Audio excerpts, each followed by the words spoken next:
The public relations industry, the advertising industry, which is dedicated to creating consumers, it's a phenomenon that developed in the freest countries, in Britain and the United States.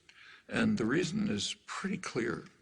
It became clear by, say, a century ago that it was not going to be so easy to control the population by force. Too much freedom had been won. Labor organizing, parliamentary labor parties in many countries, women started to get the franchise and so on. So you had to have other means of controlling people. And it was understood and expressed that you have to control them by control of beliefs and attitudes. Well, one of the best ways to control people in terms of attitudes is what the great political economist Thorstein Veblen called fabricating consumers.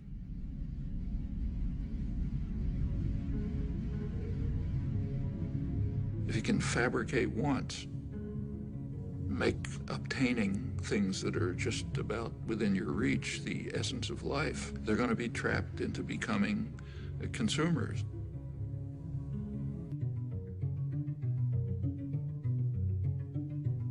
And it's done with great sophistication. You don't see many wild stallions anymore. He's one of the last of a wild and very singular breed. Come to Marlboro country. The ideal is what you actually see today, where, let's say, teenage girls, if they have a free Saturday afternoon, will go walking in the shopping mall, not to the library or somewhere else. The idea is to try to control everyone, to turn the whole society into the perfect system. Perfect system would be a society based on a dyad, a pair.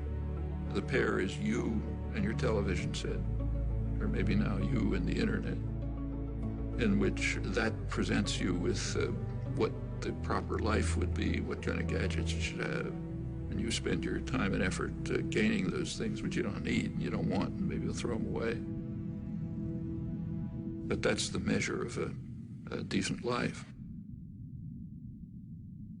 What we see is in, say, advertising on television. If you've ever taken an economics course, you know that markets are supposed to be based on informed consumers making rational choices. Well, if we had a system like that, a market system, then a television ad would consist of, say, General Motors putting up information saying, here's what we have for sale. That's not what an ad for a car is. An ad for a car is a football hero, an actress, the car doing some crazy thing like going up a mountain or something.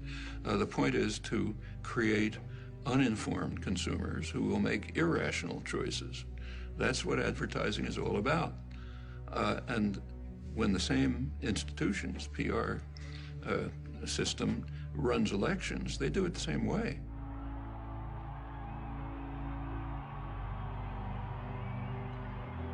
They want to create an uninformed electorate which will make irrational choices, often against their own interests. And we see it every time one of these extravaganzas take place.